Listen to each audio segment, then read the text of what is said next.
আমার স্বামী কোনোভাবেই আমাকে মেনে নিতে পারছে না বাবা, কোনোভাবেই না। আমি এটা কি করে সহ্য করব? আমি পারছি না সহ্য করতে, আমি পারছি না, আমি পারছি না, আমি পারছি না। রাজেশ্বরী, কি মুশকিলে পড়া গেল? বাবা, আমি তোমাকে আগেই বলেছিলাম দাদার দায়িত্ব কমলকে দিতে, আর এখন একজন নিজে সেধে দায়িত্ব নিয়ে এখন নাটক দেখাচ্ছে। তুই চুপ করবি?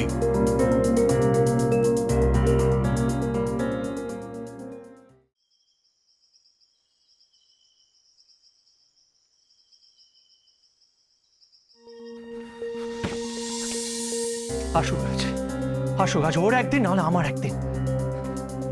আসুক আজ, আমি ওকে ছাড়বো না, কিছুতেই না। আরে এই যে ডার্ক রুমে কমল কেন গেছিল? ওয়াই? একজন অসুস্থ মানুষকে দেখতে যাওয়াটা কি অস্বাভাবিক? Stop it! একদম বাজে কথা বলো না। এতক্ষণ মন দা কেয়ার নিচ্ছিল, কোনো প্রবলেম হয়নি। ওই কমল কমল দার রুমে গিয়ে যত প্রবলেম শুরু। আমি ভালো করেই জানি ঈশা, তুমি কমলকে দার রুমে পাঠিয়েছো। না, আমি পাঠাইনি। তাহলে ও কেন গেল? দার রুমে কেন গেল? এত সাহস আমার না বলে পড়ে চলে গেল।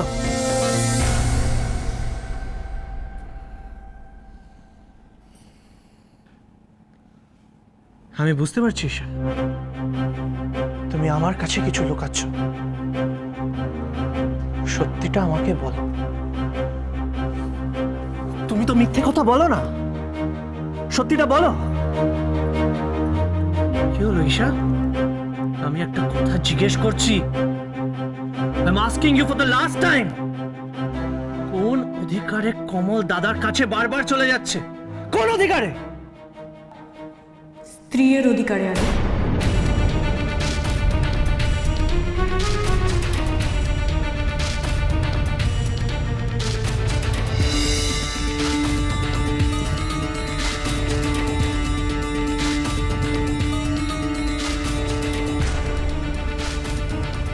That's it.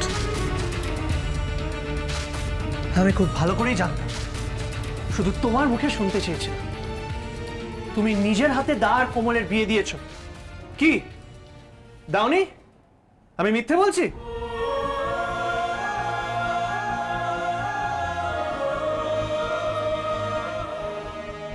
না,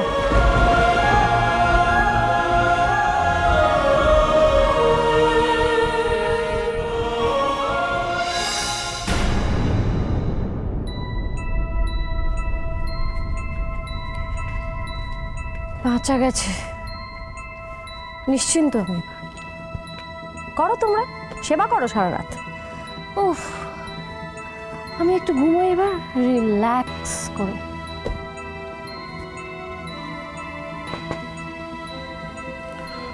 দরজাটা খোলা দেখে এলাম, এখনো ঘুমোস না? মানে অগ্নিদার চিন্তায় কি ঘুমোচ্ছে না? ইরিটেট করিস না, আমার মাথা ধরেছে। কেন, ওষুধ খাবি? না। তাহলে একটু বসলাম। মানে আমার না একটা কোয়েশ্চেন ছিল।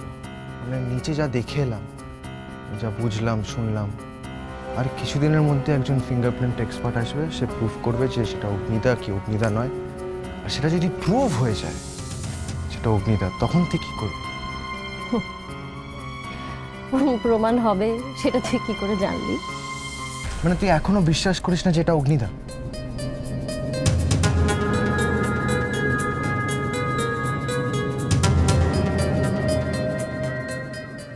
তুই একটা জিনিস ভাব না, ভাব। প্রথমে ছবি, তারপর লকেট, তারপর সিঁদুরের কৌটো পাতা, মানে এগুলো সবই ইন্ডিকেট করছে যে ওটাই অগ্নিদা। এছাড়া আমার আরেকটা জিনিসও মনে হচ্ছে। শুনি।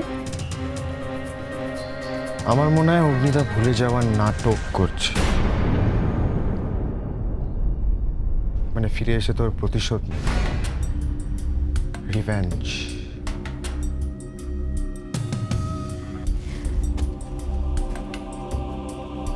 যদি সেটা হয়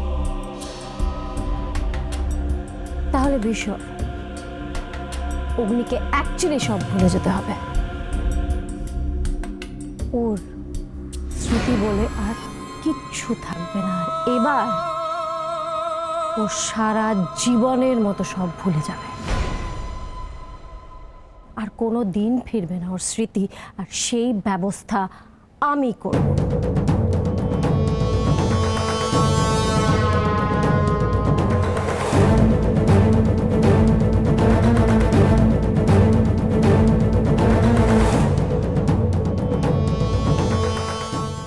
কেন করলে এটা? ঠিক কি চাও তুমি ঈশা?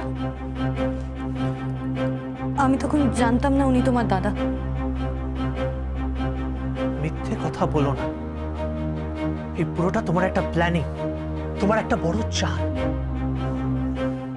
বারবার এই কথাটা আমাকে বলো না আদি। বলবো না? তাহলে তুমি বলো, কাকে কাকে শাস্তি দেওয়ার জন্য এটা করলে? মনকে?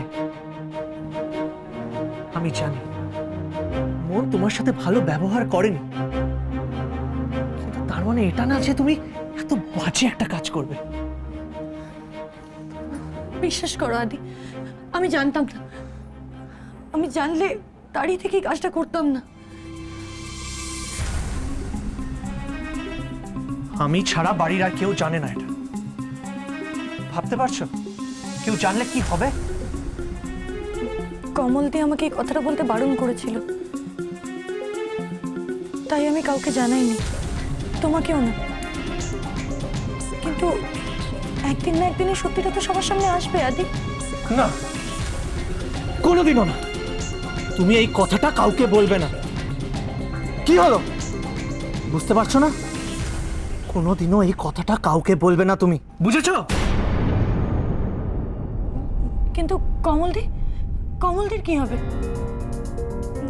দাদা আর কমলদি তো এক মুহূর্তে একে অপরকে ছাড়া থাকতে পারে না। বারবার কমলের কথা কেন ভাবছো তুমি? কে হয় কমল তোমার? এই বাড়ির কে হয়? একবারও মনের কথা ভেবেছো? মন তার বউ, এই বাড়ির বড় বউ। নিজেই তো দেখলে মন কতটা আপসেট হয়ে গেছিল। তোমার মনের কিছু হবে না আদি, যা হওয়ার কমলদির হবে। আর আমি সারা জীবন এই গিল্ট ফিলিং নিয়ে বাঁচবো যে আমার জন্য কমলদির জীবনটা বরবাদ হয়ে গেল।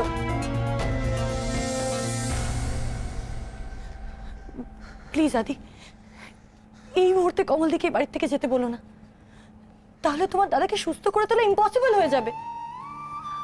প্লিজ প্লিজ আদি, আজকের রাতটা কমলদির উপরে দায়িত্ব দাও, তোমার দাদাকে দেখার। প্লিজ। অসম্ভব।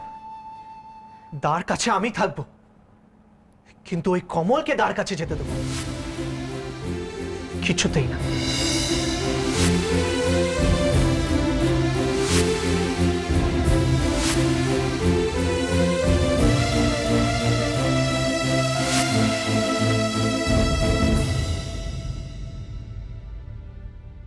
আমার একটা অনুরোধ তুমি রাখো, আমার জন্য তোমরা স্বামী স্ত্রী নিজেদের মধ্যে অশান্তি ঝগড়াগুলো করো না। সে ভারী যন্ত্রণার গো, আমি সইতে পারবো না, কিছুতেই পারবো না। গল্পের গায়ে ডানা জোড়া লেগে যায়, আর যদি প্রেম মরে আসে, বয়সের নাম সে তো প্রেমেরই গোলাম। যদি ভালোটা শুধু ওই ইনোসেন্ট ফেসটার জন্য আমি কিছু করতে পারি না। ভেবে মশুকুল মন বুঝে ওঠা যায় তখন, শুধু ছুটে ছুটে যায়, খালি নিজেকে সাজায়। দেখো কবে চারা পাগলা মন, ঠিক ঠিক ঠিক